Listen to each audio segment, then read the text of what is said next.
सबको जय माता जी की, जय महाकाल, हरे कृष्णा। दोस्तों, मुझसे कई लोग सवाल पूछते हैं कि श्री विद्या की हमें दीक्षा चाहिए और हम श्री विद्या का एक सही गुरु कैसे चुनें। तो दोस्तों, आज हम इस बारे में बात करेंगे कि श्री विद्या जो जिसका एक हिस्सा है श्री यंत्र, इसके लिए एक सही गुरु कैसे चुना जाए। ठीक है, पहले तो सुन लीजिए, हमारे भारत में भक्ति की 3 परंपराएं हैं, मेन परंपराएं।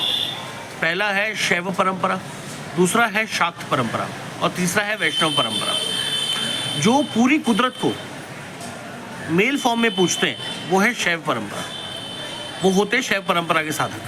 जो पूरी कुदरत को फीमेल फॉर्म में पूजते हैं, जो मानते हैं कि पूरा जो दुनिया है, जो शक्तियां हैं, ये फीमेल फॉर्म में एग्जिस्ट करती हैं, उन साधकों को हम कहते हैं शाक्त परंपरा के साधक। जो भगवान विष्णु को मानते हैं उसे हम कहते हैं वैष्णव परंपरा का साधक। ठीक है, अब इन परंपराओं से भी नीचे बहुत सारी परंपराएं उतरी हुई हैं। जैसे शैव परंपरा से नीचे नाथ परंपरा है, ठीक है, अघोर परंपरा है, ठीक है, जो आपने अघोरी सुने होंगे, जो औघड़ होते हैं, ये लोग उस परंपरा से, शैव परंपरा से आते हैं। जो शक्ति के साधक होते हैं ये शाक्त परंपरा के होते हैं। ठीक है, जो भगवान कृष्ण, भगवान विष्णु को पूजते हैं ये होते हैं वैष्णव परंपरा के साधक। अब जैसे आपने इस्कॉन देखा होगा, इस्कॉन में तो जो साधक होते हैं, जो तिलक लगाते हैं चंदन का, वो होते हैं वैष्णव परंपरा के साधक। अब क्या होता है कि हर साधक को देखकर उसके बिहेवियर से आप ये जान लेते हो कि वो कौन सी परंपरा का साधक है। फॉर एग्जाम्पल, अगर समझो किसी ने काला लबादा पहना हुआ है तो आप समझ जाओगे कि वो नाथपंथी है। अगर समझो कोई जैसे कोई रेड कलर की धोती पहनता है तो समझो आप शाक्त परंपरा का साधक है। अगर कोई है जिसने भगवे कपड़े पहने हैं और कंठी तुलसी की माला पहनी हुई है और तिलक लगाया हुआ है चंदन का, तो आप समझ जाओ वो वैष्णव परंपरा का साधक है। ठीक है, और इन सबके बिहेवियर भी अलग होते हैं, इन सबकी पूजा करने का तरीका भी अलग होता है, इन सबके जीने की पद्धत भी अलग होती है। ठीक है, इनका खाना पीना, रहन सहन बिल्कुल अलग होता है। कुछ लोग जैसे पंचमकार होते हैं वो भी यूज होता है, सब कुछ होता है। अब सवाल ये है कि श्री विद्या के साधक की भी कोई पहचान होगी, है ना। श्री विद्या के गुरु, तो उसी बेसिस पर श्री विद्या के गुरु को चुनाव किया जाए। हाँ, यहीं पर गड़बड़ी होती है। श्री विद्या के साधक तो पहली बात तो बहुत कम होते हैं, दुनिया में बहुत कम होते हैं, लिमिटेड होते हैं। क्योंकि श्री विद्या ऐसी विद्या, आप ये कह सकते हो कि जैसे कहा जाता है ना कि भगवत गीता अगर ग्रेजुएशन है तो श्रीमद् भागवत पोस्ट ग्रेजुएशन है ना।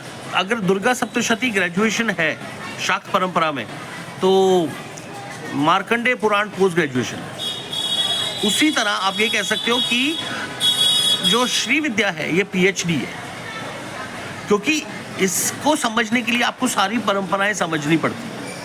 क्या 10 महाविद्या, क्या 9 दुर्गाएं, क्या योगिनियाँ, क्या यक्षिनियाँ, औघड़, भैरव, हर परंपरा से श्री विद्या जुड़ी है। ठीक है, अब जैसे सबके कपड़े पहनने के तरीके अलग होते हैं, श्री विद्या के पहनने के कपड़े भी मैं आपको बताता हूँ।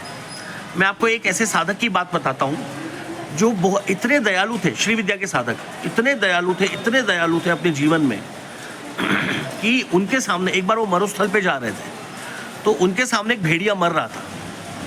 तो भेड़िया, आपको तो पता है भेड़िया मांस खाता है, तो उसके पास गए और अपना हाथ उसके सामने कर दिया कि ले थोड़ी देर मेरा हाथ खा ले, मेरे हाथ का थोड़ा मांस खा ले, ताकि थोड़ी देर के लिए तू अपनी मौत से दूर रह सके। सोचो कितनी दयालु होंगे वो श्री विद्या के साधक। तो इनके इस बिहेवियर को देख के आप कहोगे कि यार श्री विद्या के साधक तो दयालु होते हैं, है ना। और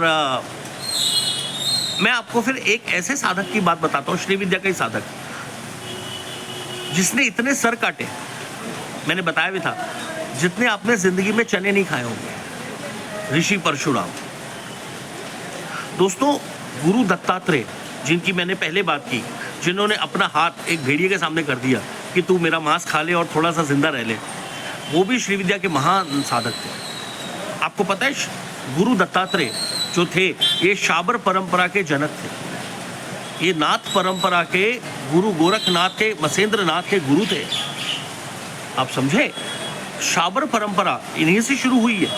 तो शाबर मंत्र की परंपरा गुरु सीधी सी बात है, नाथपंथियों से शुरू हुई है।